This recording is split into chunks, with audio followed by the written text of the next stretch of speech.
Hello everyone, welcome to my channel. My name is Roxy Darling, and in this video I will be showing you how I sculpted this autumn rose inspired art doll.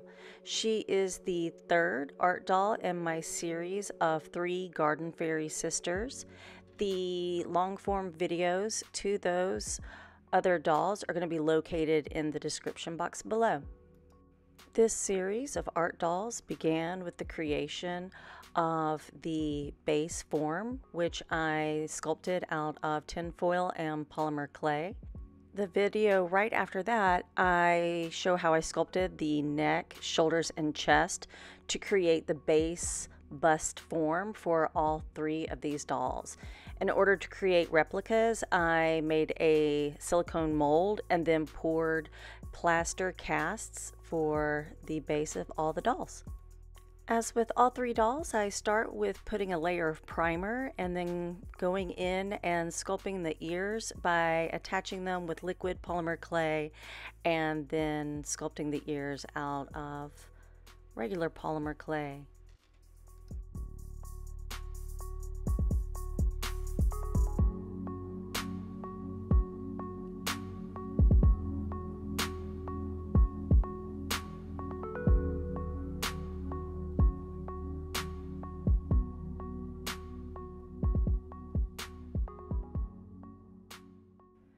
After the ears have been primed with gesso, I go in and start mapping out the hairline, and I attach the sheets of polymer clay with liquid polymer clay as I did with the ears. I will leave a list of all the supplies that I used in this project in the description box below.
After I lay down the first layer of hair, I'm gonna start painting the body with liquid polymer clay to smooth out the texture and to give it more of a porcelain style feel.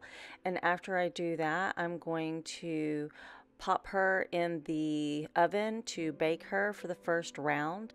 I've decided to bake the hair in layers and start off with sheets because with the sheets I can get a basic shape of the hair and waves that I want, and then once they come out of the oven they're going to be more solid, and that way they don't move when I start adding inside layers, just to round it out so it's less in the shape of a sheet and it starts to look more like waves and locks of hair.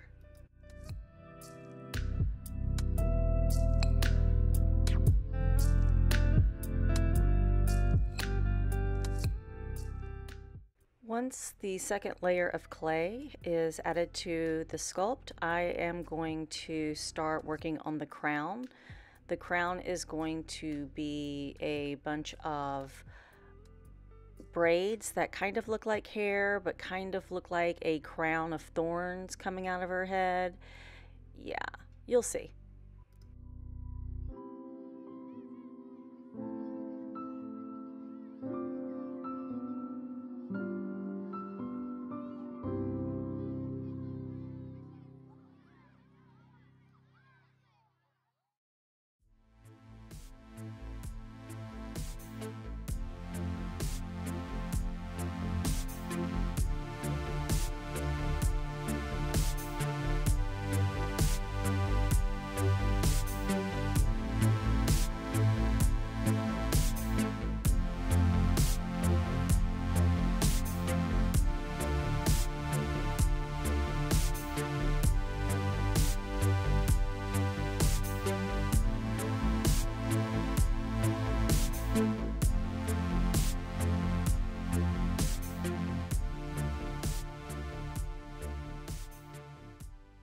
I decided to attach the crown with Apoxy Sculpt because I was afraid that if I just attached it with polymer clay during the baking process, it might get wobbly and fall over, because I've learned that from experience the hard way.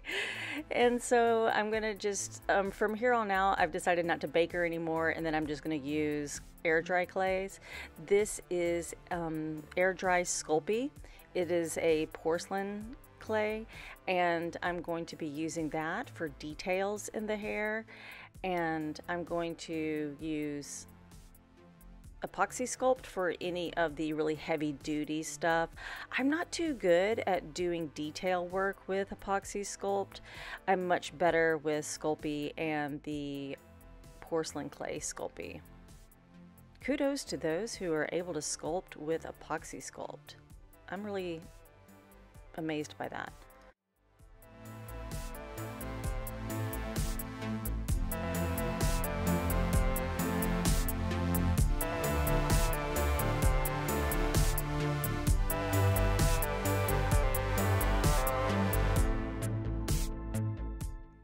I decided to make her color palette peach, red, green, yellow, kind of autumn and fall colors. 'Tis the season. And I'm using matte acrylic paint. And once again, I'll leave all that information in the description below.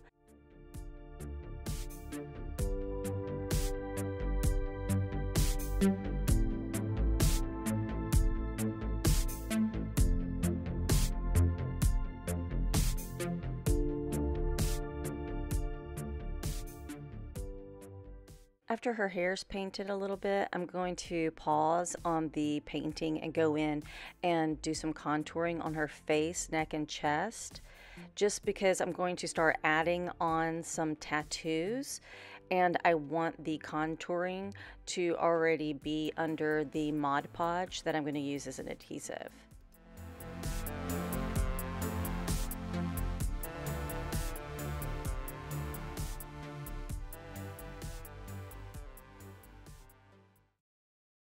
I use some vintage napkins and a decoupage technique to give the illusion of tattoos. I really like using the napkins because I think it gives a much more realistic looking tattoo than if I painted it on with paint.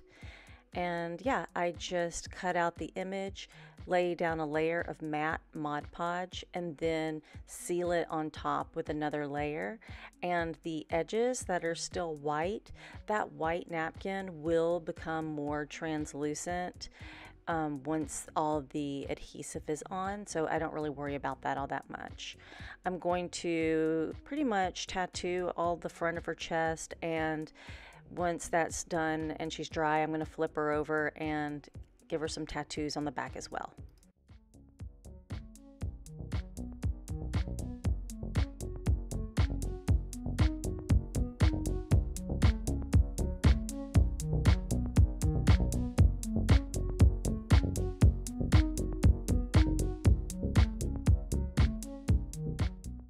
Once the Mod Podge has dried, I'm going to go back in and do some more painting. I'm going to add some dimension to her hair by doing a darker green wash and gently wiping it off and just leaving the paint in the crevices.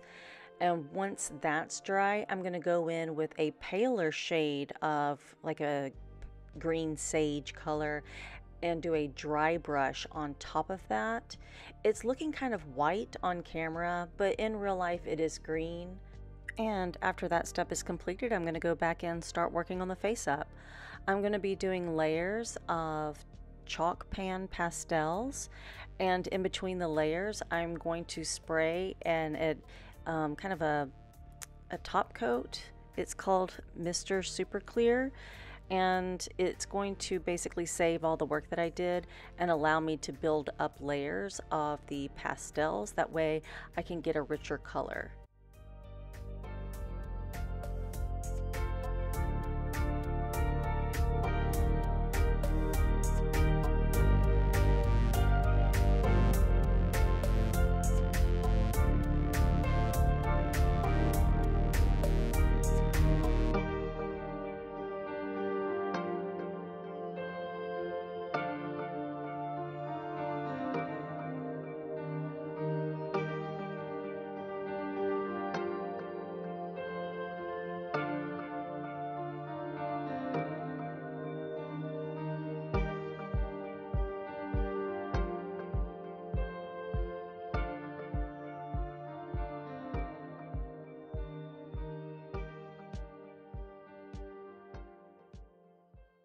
Now that I've gotten a base color down, I'm going to go in and sketch out and fill in her eyes with watercolor pencils.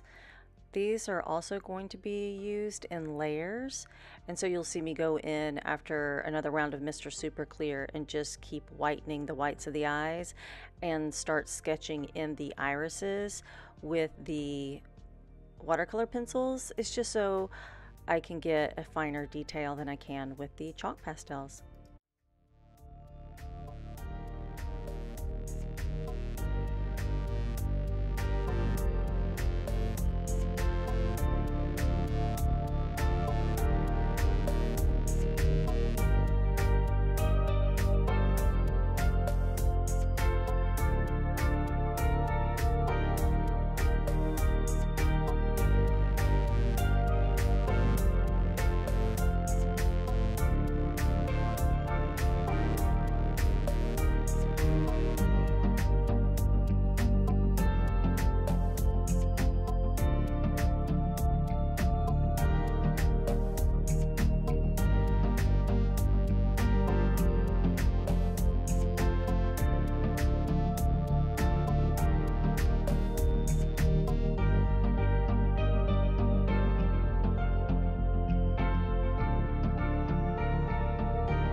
Once I get the base color of her irises down, I'm going to go in with black pencil and start adding her pupils.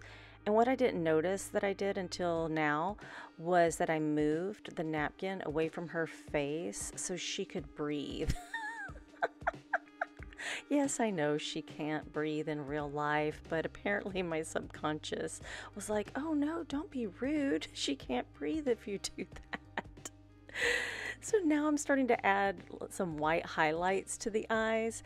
I didn't do this step in my previous two dolls, and I'm really glad that I did this because once I put the gloss over her eyes, it really made them pop and come off as more realistic. So yes, I will be doing this henceforth.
I decided I was going to paint her upper lid with a golden fluid acrylic. It's the fine gold.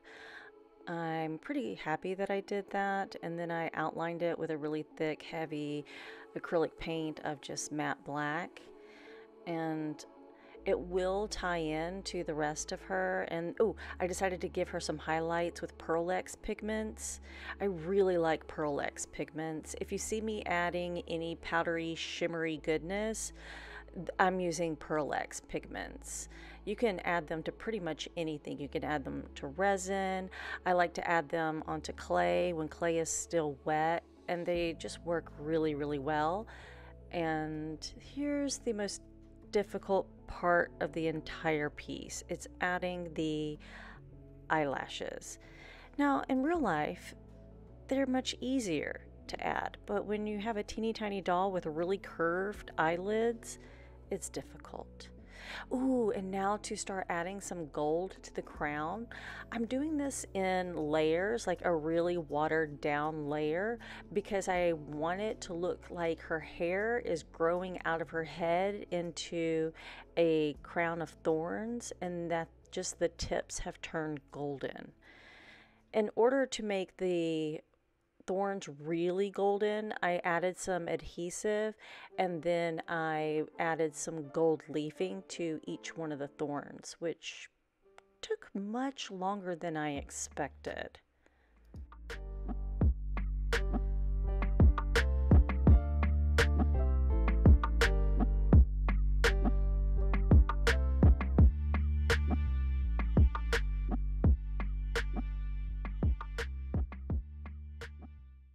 After the gold foil or leafing was applied to the crown, I decided to start working on the hair accessories. It's going to be a bunch of roses.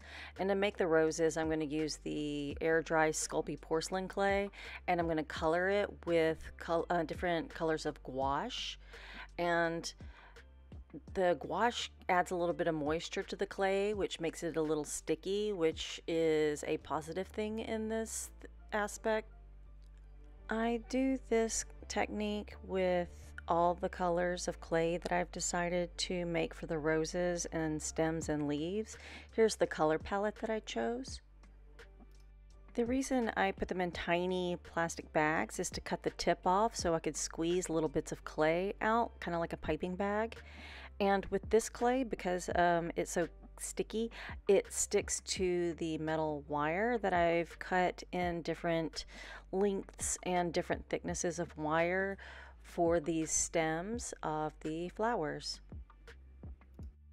Once I have a bunch of stems made, I'm going to start working on adding little buds for the beginning of each flower, and I adhere the buds to the stem with PVA glue.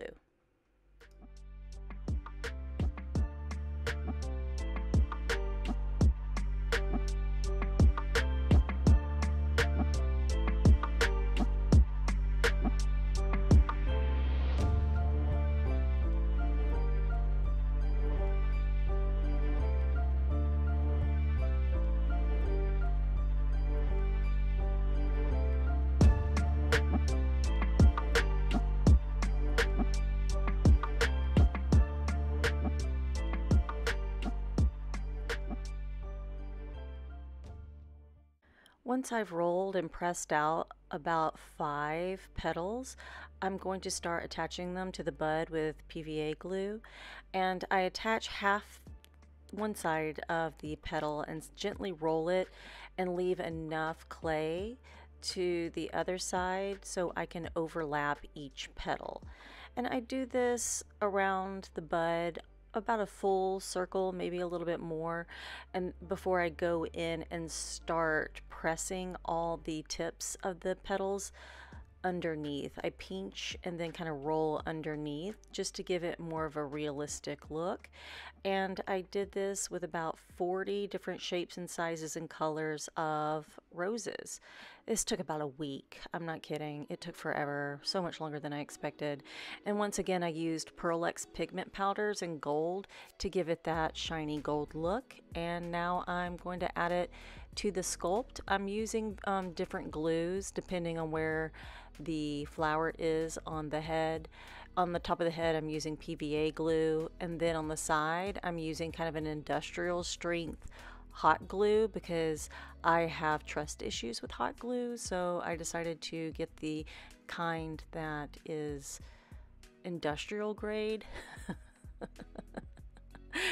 Nothing says industrial grade like a garden fairy.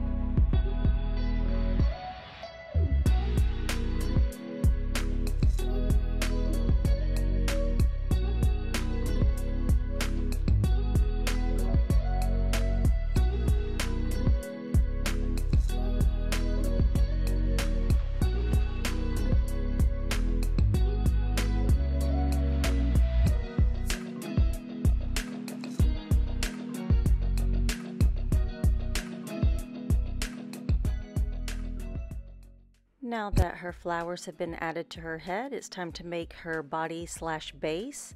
I'm using a wooden plaque glued to a wooden candlestick holder, and I'm attaching all the pieces together with hot glue and Apoxy Sculpt, and then I prime it with Gesso. I decided with all 3 of these sculpts to make their bodies stems because I wanted them to kind of look like they were growing out of the ground like the flowers in Alice in Wonderland. So that's why they have candlestick bodies. And yeah, I painted them the same way I did the hair, a base coat, and then I did a dark wash of a darker color. And now I'm using the colored with gouache porcelain clay, the air dry clay, and while it's wet, I'm going to add the Pearl-X powder pigment of gold because it sticks to the clay really well. And I'm making each one of these petals individually because these petals are going to try to mimic a rose and also an outfit. Like it's going to be a mixture between fabric and rose petal, and I'm adhering them once again with PVA glue. And yeah.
And to add my favorite part of any piece is to add jewelry.